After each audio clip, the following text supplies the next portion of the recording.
got Disturban with a video. Make sure y'all give me your thumbs up. Like I say, I'm dropping videos after videos after videos this week. Y'all make sure y'all hit that notification bell.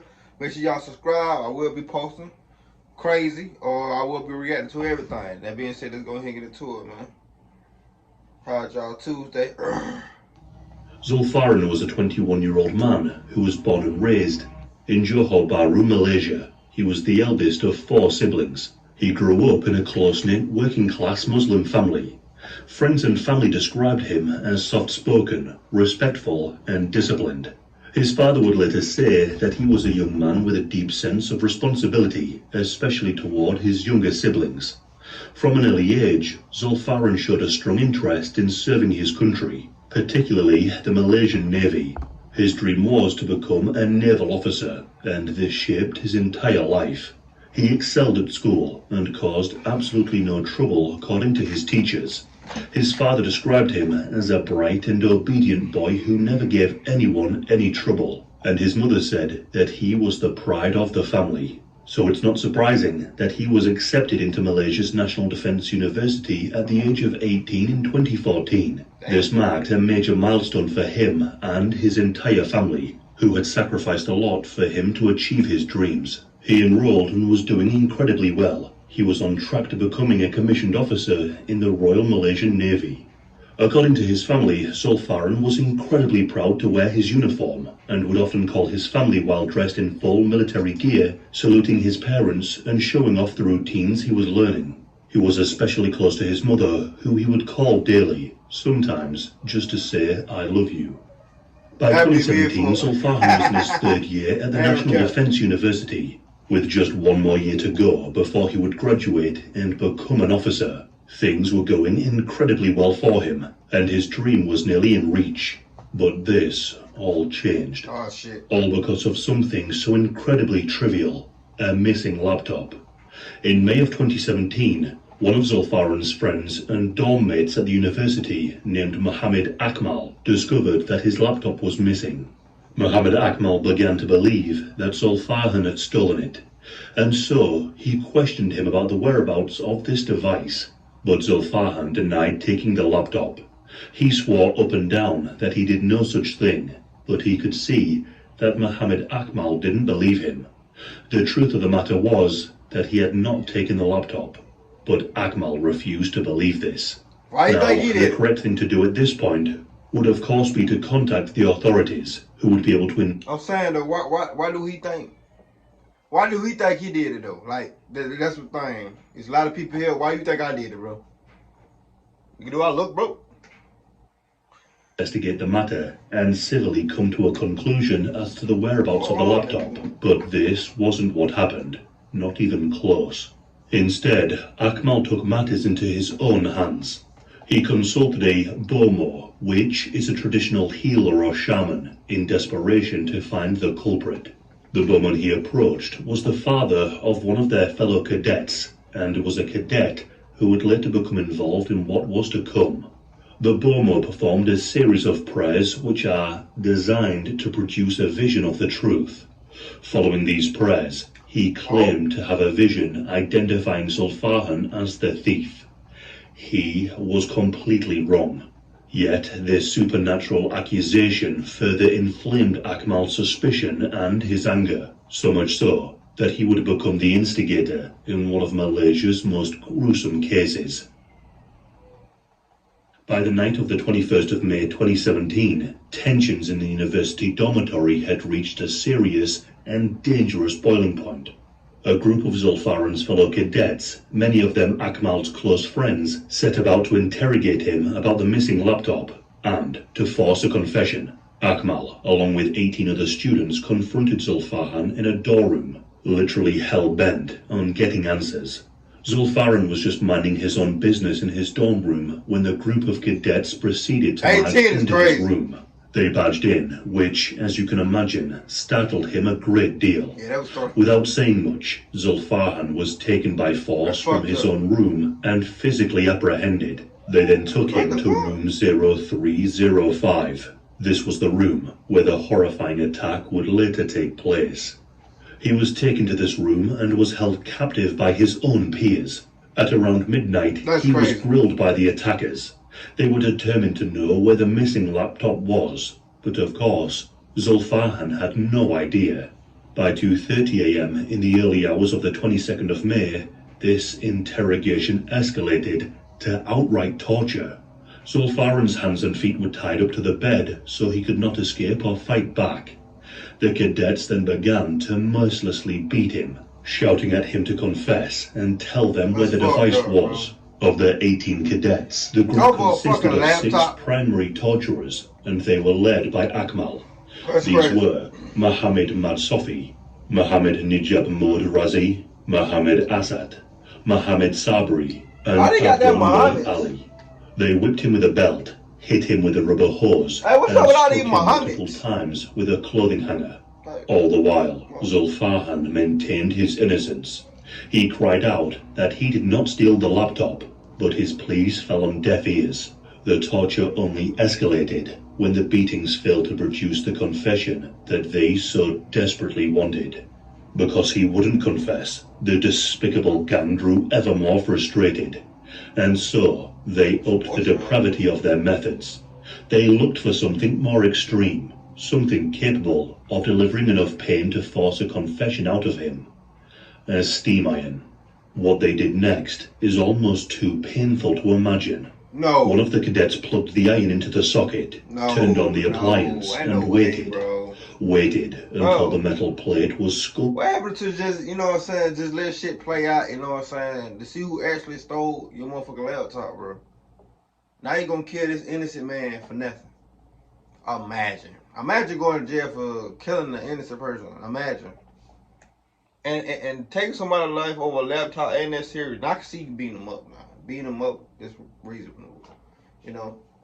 But killing them is crazy. Hot enough that the skin would blister upon even touching it. Then, taking turns, they pressed the hot iron against Zulfarhan's bare skin over and over and over again. They burned every area of his body except for his face and the top of his hands, which was deliberate.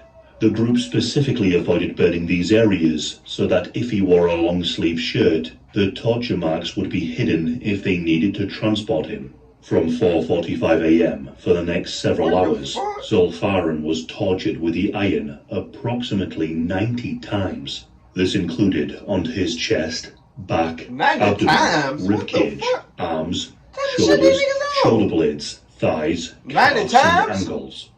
They even burned the most sensitive areas, both sides of his buttocks and his privates, holding down the iron for prolonged periods of time on these specific areas. One of the torturers later admitted that when he pressed the iron into his inner thigh, Zulfarhan recoiled his leg and let out a cry of "please don't," but he just continued. Mohammed Akmal later confessed that he pressed the hot iron into the sole of Zulfarhan's foot.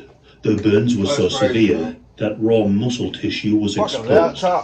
This level of trauma to the skin can easily lead to death, even with medical treatment.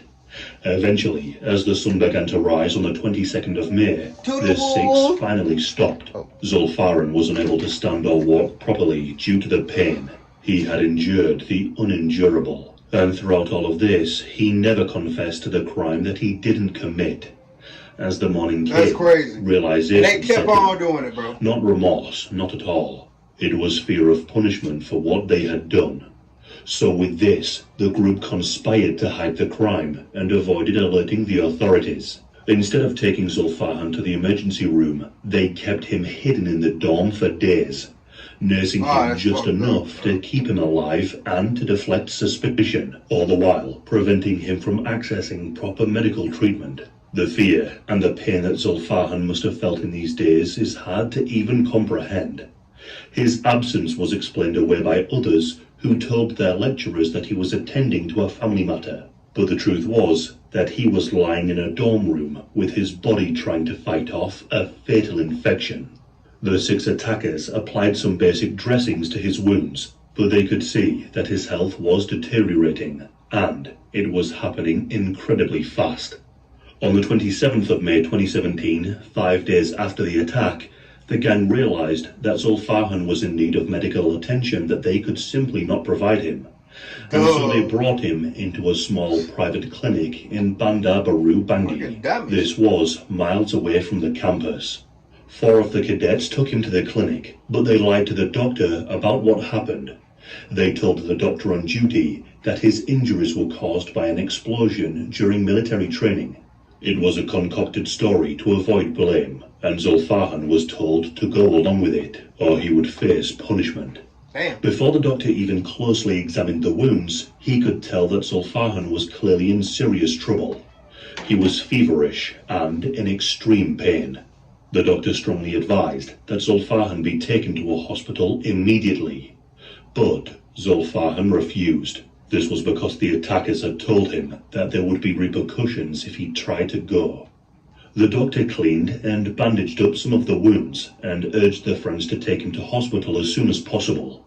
The 4 cadets said they would, but they lied, and they instead took Zulfarhan back to the dormitory.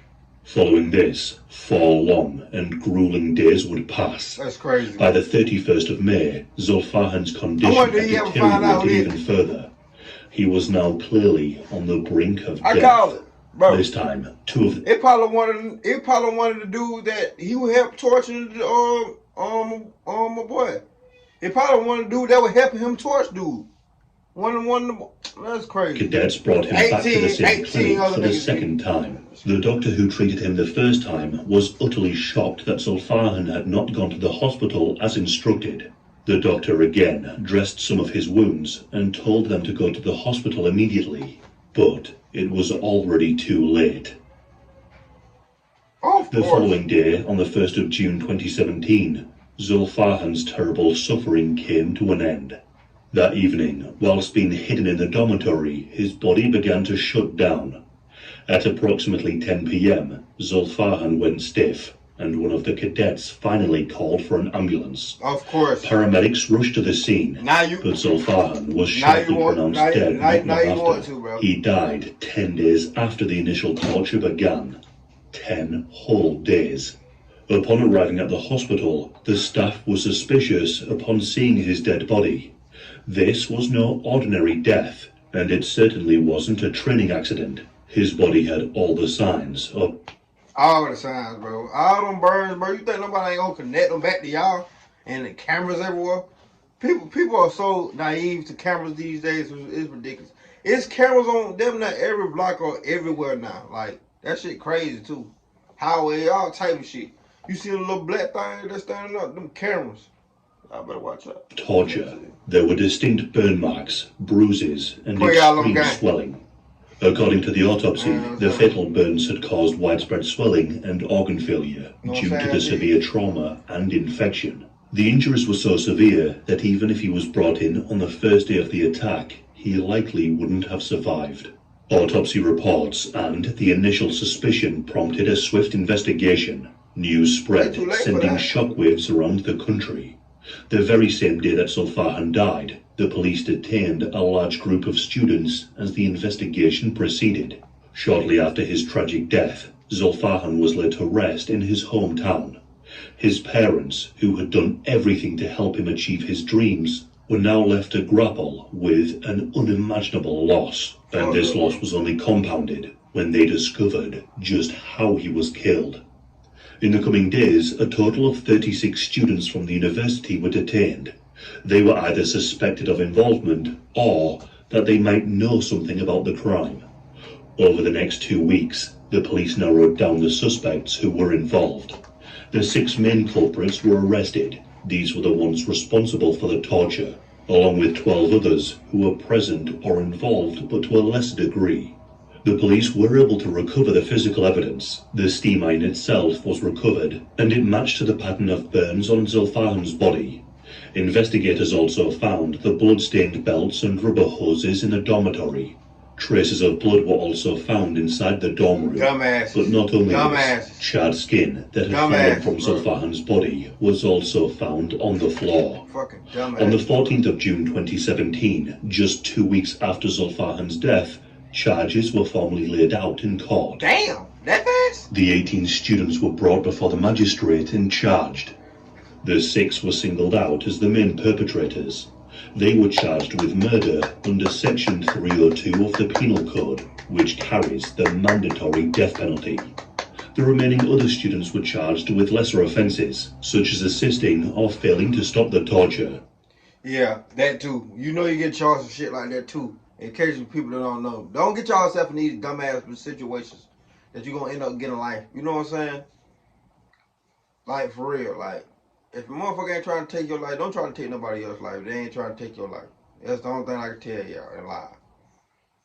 But, damn. They done got just as like, he got just as like a motherfucker. And All fast. 18 accused students pleaded not guilty to the charges. The main six gave varying and often conflicting statements during the investigation. Collectively, they attempted to minimize their roles, denied intent to kill, and framed the entire ordeal as a disciplinary action and an interrogation gone wrong. They claimed that none of them intended to actually kill him. However, the case was so extreme that laws were changed and bypassed to have the 18 tried in the High Court. The High Court agreed to hear all the charges together in one trial. This meant that the 18 students in total would stand trial concurrently, 6 for murder and the rest for assisting in the crime. The stage was now set for a landmark court case that would grip the nation for the next few years. The trial began on the 29th of January 2018 in the High Court. Over the course of the proceedings, the prosecution called 29 witnesses to testify to the harrowing events. These witnesses included forensic experts, the clinic doctor who treated Zulfarhan, Zulfarhan's roommates and friends, and even some of the accused's own peers who were present during the initial parts of the incident. Their testimony, combined with physical evidence, painted a horrific and detailed picture of the gruesome murder. The doctor who conducted the autopsy presented evidence of the 90 distinct burn marks on Zulfarhan's body, with photographs showing the exposed muscle, stating that these injuries were literally head to toe, except from the face and the back of the hands. The torturers took to the stand and made their defense. They all gave conflicting accounts, some admitting to some pieces of involvement and others out. And people, bro, like people get autopsy did. Like, I don't think these people got a brain on them either. Like, I ain't gonna lie, they don't got a brain on them, because ain't no way you give people birthmarks. You might well found somewhere and buried his body somewhere, or did something, and it's raining. Yeah, it's definitely raining. What the fuck? And pointed the finger at each other. As the trial unfolded, it became clear that all of the accused were attempting to shift blame. Despite these defenses, there was no getting around the fact that Zulfarhan had been tied up, collectively tortured, and then deprived of medical help by this group. In court, the truth of Zulfarhan's suffering came out in stark detail, so much so that Zulfarhan's mother, who attended the trial daily, broke down in tears as she heard the descriptions of how her son was treated, hearing things that no mother should have to hear. The trial started in 2018, and after years of hearings and exhaustive testimony, the defense phase concluded in April of 2021. On the 2nd of November 2021, the judge delivered the verdict. The whole country waited in anticipation to hear the outcome. The judge found that the 6 main attackers were guilty, but not of murder. Instead, he convicted all 6 culpable of homicide accounting to murder, essentially a form of manslaughter, meaning that they caused Zulfarhan's death without intent to kill. In the judge's view, the prosecution had proven that the 6 had injured Zulfarhan with the knowledge that their acts were likely to cause death, but not that they had a premeditated intent to murder him. With this, all 6 were sentenced to 18 years in prison for the culpable homicide charge. Additionally, the court found 12 of the other students guilty of voluntarily causing harm to extort a confession, and handed them a lighter sentence of just 3 years imprisonment each. Of course. In explaining his decision, the judge said that there was no single injury identified as the sole cause of death. His death came from many injuries, and this lack of a pinpointed fatal blow introduced reasonable doubt about the murderer's intent. essentially ruling the case as a brutal form of hazing gone horribly wrong, rather than premeditated murder. Zulfarhan's family were outraged. Not only did they lose their son, they had to go through a grueling trial, a trial which lasted years, only for the killers to get a relatively light sentence. They had to hear how their son was tied up and tortured, and then left to slowly die, and then they were let down by the cold, inhumane acts of violence.